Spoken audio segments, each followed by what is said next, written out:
in the focus.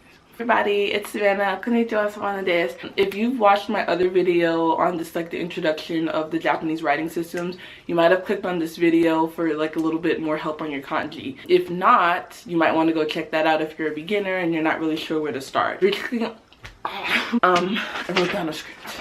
So, some of the very awesome kanji learning techniques or tips or studying methods people use that you can, people find online include making stories about the kanji itself, and then it helps you memorize all the strokes or how it looks or whatever. Sometimes they want you to learn radicals. What are radicals? Radicals are pretty much parts of kanji that mean like a specific thing, like the word like water, for example, and that one radical will be used in multiple kanji to help you gain a better understanding of the kanji or remember what the kanji means individually. Another awesome study method that people have is just making flashcards. Like they just put one kanji on the flashcard and they just boom, boom, boom, boom, boom through all of them. I'm really bad at that because I just don't want to flip through all these freaking flashcards, and I just get tired of it, and I'm just like, whatever. Another awesome idea people do or have is associating different images. Oh, here are all the kanji or characters or whatever that are a part of this topic, like family, and then they learn all of the kanji that concern family, whether it be dad, brother, sister, wife, marriage, and they just learn all those kanjis, and then it's just easier for them to make those associative like connections between one kanji to the next. And honestly, out of all of how many were there? I think I said 4 of them. All of those methods, I think I've used every single one, just depending on the situation and depending on where I was at in my studies. Well, in this video, the whole point is that it's really hard to tell a person this is how you learn kanji and this is gonna work for you no matter what, all the time, during every single part of your studying journey, because you evolve, how you study is going to evolve, your life is going to evolve, your free time is going to change, and therefore you have to just change accordingly and just pretty much make sure that you're still making it a priority. And that is really what becomes the most important part when it comes to studying kanji,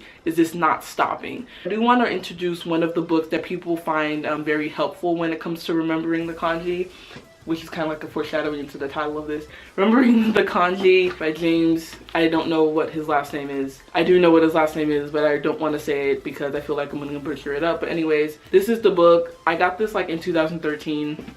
Have I used it?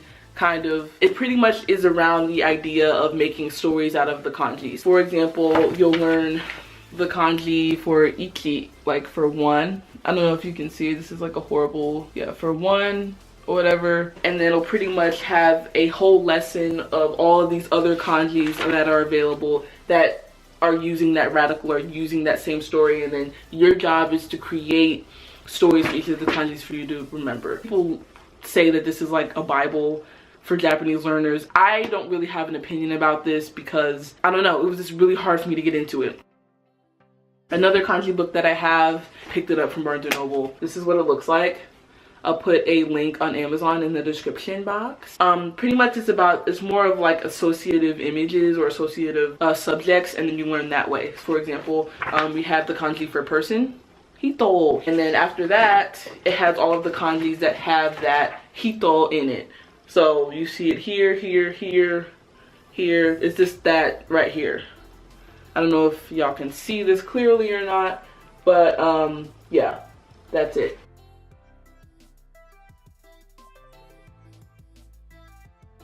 I've used flashcards, I've used all types of the Anki stuff, the SRS memorization apps and stuff like that, Quizlet, the list goes on. But when it comes down to learning kanji, it boils down to root memorization and really connecting it to your life. Because if you don't surround yourself with kanji and you're not using it, you're not gonna memorize. Like, it's just, I don't care, because people like they'll bring up this book in other videos and be like, oh, if you use this book you can learn 60 kanji a day. Like, I'm sorry, but I'm not gonna memorize 60 stories a day. Like, I'm just not. I'm gonna forget what it means.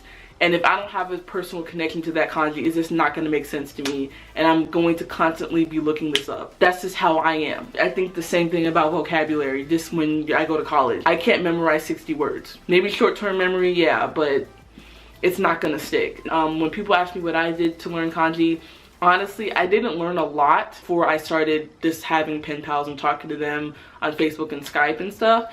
And from then, I kind of learned how to read through our conversations, to be honest with you. And the more we spoke, I had to look up words and stuff like that. And so visually, I kind of memorized, oh, this kanji's this and that kanji's that. And I kind of learned through communication and those friendships that I built online and the ones that I now have in real life. Buy a book that you feel comfortable using, get a notebook, drill yourself, and then make a point to write in those using those characters in the hiragana and katakana, and find someone that you can kind of communicate through writing to make sure that you're kind of getting that constant stimulation and creating an environment that optimizes you learning and memorizing all of these characters. There are a lot of kanji, yeah, but if you keep thinking about how many kanji there are, you're gonna get stressed out. I don't know all the kanji. I probably can write 500 of them, and then I visually know a lot more, like, oh, I kind of know, or I have like some inkling of what that could mean, and when I'm reading, I'm like, oh, boom, boom, boom, boom, boom. But when it comes to me just writing 500, and I think that might be pushing it. I really think that might be pushing it, but I am more than happy to tell you how imperfect I am and how I'm not completely confident, even though I am able to read Japanese and Japanese at a level that this suits my life right now. So don't get overwhelmed, and just take it as a need to know basis and a gradual basis. So you're kind of working with what you're interested in, and you're kind of getting it into your long-term memory. So when you do learn a kanji, it's not a waste of your time, and you're able to kind of build a solid foundation throughout your years of study. That really concludes my video. So 最後まで見てくれて本当にありがとうございました。よかったらぜひいいねを押して登録もお願いします。Look forward to my future videos and happy studies. またねー。